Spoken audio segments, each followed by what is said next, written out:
अस्सलाम वालेकुम। राना मोहम्मद कासिम मूसा property marketing platform से मुखातिब हूँ। आज एक अनवान है, मुझे सवाल आया है बंदे का, कह रहा है यार जो पार्टीज जो है ना रेट लगवाती रहती प्लॉट का, जब टोकन आए थे तो गैर संजीदा निकलती हैं। कह रहा नहीं, मैंने रेट का जायजा लेना था, फर्ज किया उस पर ज़रा वो लोग बनाए। मुझे उसकी बात समझ आई। फर्ज किया एक प्लाट नंबर 424 हमें कोड हुआ है किसी भी जगह का, तो पार्टी कहती रेट यहाँ पे बताएं। मैं कहा सर आपकी चीज़ है, आप बताएंगे रेट? तो कह रहा नहीं आप मार्केट में बैठे हैं, मार्केट में आप रेट बताएं इसका। तो एक ये शोबा है, इन लोगों के लिए वो लोग बनाया, और दूसरा बंदे ये है, फर्ज किया उसने 424 नंबर प्लाट या 425 बता दिया, कह रहा ये फॉर सेल है, ये हमारी डिमांड है। तो उस डिमांड थोड़ा सा मार्केट में ऊपर होती है, बंदा डीलर स्ट्रगल कर कर कर कर के अगर पार्टी मुहैया कर लेता है, पैदा कर भी लेता है उसकी, तो वो कहते हैं नहीं अभी हमारी ज़रूरत नहीं है, तो वो डीलर को ना मिस यूज़ करते हैं। आपको ये अर्ज़ करना चाह रहा हूँ कि हमारे ऑफिस के अंदर कोई अंडे डबल रोटी तो पड़े नहीं है जो हमने सेल करने और शाम में दिहाड़ी लगा के चला जाना है अपने घरों को। तो हम लामाला रियल एस्टेट के शोबे के अंदर प्लॉट ही बेचते हैं और उसी के सिलसिले में मेहनत करते हैं। तो हमें आप मिस यूज़ ना की करें। कुछ पार्टीज हैं, एक प्लाट नंबर 424 बोल दिया, उसने फर्ज किया, कह रहा मैंने कहा सर रेट इसका क्या है? कह रहा सर आप मार्केट के अंदर बैठे हैं। भाई बेटा आपका नाम आप रखेंगे, मल्लेदार नहीं रखेंगे आपके बेटे का नाम। और हर मालिक को पता होता है मेरी चीज़ की वर्थ क्या है, मेरे बेटे की वर्थ क्या है, ये काबिल है, नालायक है, किस लेवल का बच्चा है, हर बंदे को पता होता है। लिहाजा ये जो है ना आंख मचोली मार्केट के अंदर मालकान से इल्तमास है कि वो ना किया करें। अगर चीज़ पता है, फर्ज किया उसने बता दिया कि मेरा ये रेट है, फर्ज किया 555 नंबर प्लॉट का है, ये रेट है, तो उस पर जब डीलर बेचारा अंत तक मेहनत करके वहाँ पे 10 लाख रुपये बल्ले का रेट है तो 12 लिखवा देता है, हालांकि 12 का रेट नहीं होता।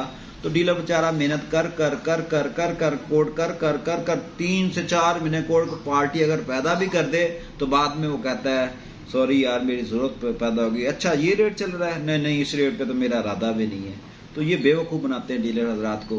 तो लिहाजा इनसे इज्तनाब है, इन अफराद से जो ज़हनी तौर पे जो है ना थोड़े से कमज़ोर भी होते हैं और ज़हनी तौर पे जो है ना अपनी चीज़ की मज़े लेने के लिए, अपनी पावर की मज़े लेने के लिए किसी को इस्तेमाल करते हैं। तो मेहरबानी करें, डीलर भी इंसान है, गोश्त के बने हुए, स्टील के नहीं बने हुए, उन पर लफ्ज़ या असरात मैंने असर नहीं करते।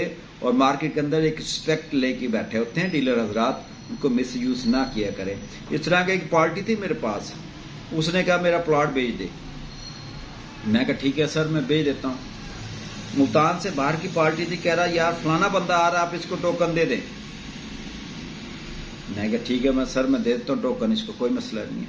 जब मैंने देखा पार्टी मुल्तान से बाहर की है, तो पेशावर की पार्टी है, तो इधर मुल्तान से उसने अपना दोस्त भेज दिया। जब उसने दोस्त अपना भेजा तो उसके बाद क्या हुआ कि मैंने उसकी टोकन लिखवाया, स्टाम्प करवा दिया, वसीका ने उस मेरे ऑफिस में बैठा है, लेने वाला भी बैठा है, उसका दोस्त भी बैठा है। उसका दोस्त इधर से बात चलाए उधर ले जाए, उधर से बात चलाए इधर ले जाए, यानी कि 1.5-2 घंटे की स्ट्रगल मुशक्कत के बाद उस जो दोस्त था उसके पास पावर भी नहीं थी।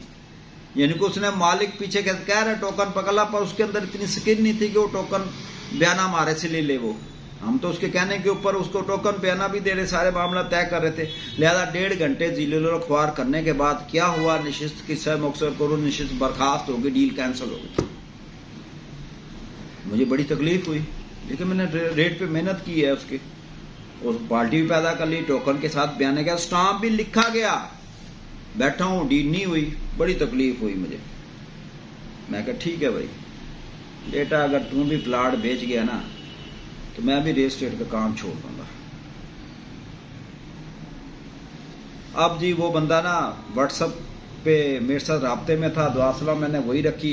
वो मेरे से रेट पूछे, क्या रेट चल रहा है मार्केट में, चल रहा है फर्ज किया 2-4 लाख रुपया, मैं उसको बोलूँ 6-6.5 लाख रुपया। मैं कहा बेटा तुझे टेबल पे पैदा करना ना वो मेरा काम है। 1.5-2 साल गुजर गया, 3 साल गुजर गए, रेट पूछे, मार्केट से रेट ले और मार्केट रेट बताएं उसको, मेरे से रेट ले उसको मैं 2-2.5 लाख रुपए ज्यादा बताऊं, इसलिए कि मुझे खार थी, मेरे पास उसका स्टाम्प भी पड़ा था। एक दिन पेशावर से कह रहा मैं अब आ रहा हूँ फलाने दिन को, तो राना साहब बयाना रेडी है। बिल्कुल बिल्कुल जनाब, बयाना रेडी है, आप आएंगे, आपको चाय का कप मिलेगा, उतनी देर में आपको बयाना मिल जाएगा, आप आने वाले बने। कह रहा बिल्कुल मैं फलाने दिन आ रहा हूँ। मैं कहा वेलकम सर, आप आ जाए, मगरब के वक्त आपके पास हम चाय पियेंगे। मैं कहा वेलकम, आ जाए। मगरब वही बंदा ठक गाड़ी में ऑफिस के बाहर आ गया, अस्सलाम वालेकुम, वालेकुम सलाम, ये वो फलाना ढूंढा। पार्टी मेरे पास खरीदार उस वक्त कोई भी नहीं था। मजे की बात है, वो आया, गपशप पली, चाय हुई। ऐसे ही मैंने ना ऑफिस में एक फाइल पड़ी थी, जैसे मेरे ऑफिस में ये फाइलें पड़ी हैं, मैंने निकाला।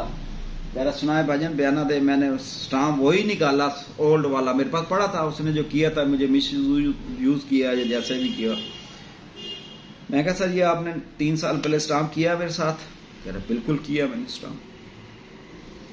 मुझे ये बताएं 3 साल पहले आपने स्टाम्प किया और आपने बयाना क्यों नहीं पकड़ा? जो बंदा भेजा ज़हनी तौर पे माजूर बंदा क्यों भेजा आपने मेरे पास?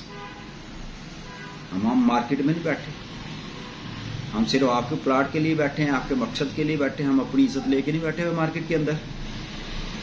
उसको सर मैंने उसको सुनाई, लेकिन मुझे वक्त था, मैंने उसको सुनाई। कह रहा बयाना, मैं कहा भाई मार्केट रेट पे आज भी बयाना देने का मैं आपका पाबंद हूँ। आप आ गए सर आंखों के ऊपर बैठे, चाय पिए, जो रेट चल रहा है आप कालें घुमाएं। मैं नंबर देता हूँ आपको डीलर हजरात के, जो अच्छे डीलर मार्केट के अंदर काम कर रहे हैं, आप उनसे भी रेट ले लें, मेरा रेट भी ले लें। इंशाल्लाह 10-20 हज़ार रुपये रेट आपको ज्यादा दूंगा, पर शर्त ये होगी कि मार्केट रेट पे चीज मिलेगी आपको। 2-2.5 लाख का जो गैप मैंने रखा, इस बदौलत रखा था कि आपका चेहरा मुबारक देखना। तब आपका चेहरा मैंने नहीं देखा था, आपके फोन के ऊपर, आपकी जुबान के ऊपर मैंने पार्टी पैदा की, पैसे पैदा किए, स्टाम वाला पैदा किया, आपके दोस्त, यही जो दोस्त आपके साथ आया हुआ, इस बंदे ने 1.5 से 2 घंटे में ख्वार किया। मेरे दिल के अंदर वट था, मैं कहा इस बंदे को मैं भी जलील करूंगा। उसने मेरे जो दफ्तर के अंदर जलील किया, मैंने आपको पेशावर से बुलवा कर जलील किया। अब हो गए साहब बराबर, अब बराबरी पे बात होगी, बताएं मार्केट रेट पे चीज बेचनी है। उसकी आंखें खुल गई, ये क्या हो गया राणा साहब? मैं क्या बिल्कुल हकीकत यही है। तो उसके बाद वही हुआ यार, उसने मार्केट से इधर उधर से रेट लिया, जो मैंने अनाउंस किया था उससे 20-25 हज़ार रुपये पर बल्ले के हिसाब से ज्यादा उसको दिया, और उसी वक्त मैंने पार्टी को, इसलिए कि मार्केट में अल्हम्दुलिल्लाह हमारे पास पार्टियां ऑलरेडी होती हैं। उसको बुलाया, स्टाम्प कराया, सारे मामला तय किए। फिर उसके बाद उसने पेशावर चला गया, वापसी महीने का टाइम था। महीने बाद कह रहा मैं पे ऑर्डर व्हाट्सअप करेंगे तो मैं आऊंगा अभी। मैं कही आपकी शर्त हमें कबूल है। पे ऑर्डर बनाया, उसको व्हाट्सअप किया, वो उधर से आया, ट्रांसफर हुआ, सारे मामला बैंड अप हुए। अर्ज करने का मकसद ये है कि हर बंदा शोर रखता है, इल्म रखता है, आंख रखता है जांचने वाली। मालकान हजरात को ये अर्ज करना चाहूंगा कि प्रॉपर्टी डीलर हजरात को मिस यूज ना किया करें। मजे घर में बैठ के आप लें, अपने कारोबार के अंदर लें, किसी की फ्रेंचाइज के ऊपर मजे लेने का इख्तियारात हासिल नहीं है। प्लाट है आपका, आप उसका रेट बताएं, उसका रिप्लाई लें, समझ आता है स्टेप उठाएं, नहीं समझ आता सॉरी कर दे। कोई मिस यूज डीलर हजरात को नहीं करना चाहिए हजूरे वाला, ये आपको कैसे करता हूँ। शुक्रिया वेरी मच।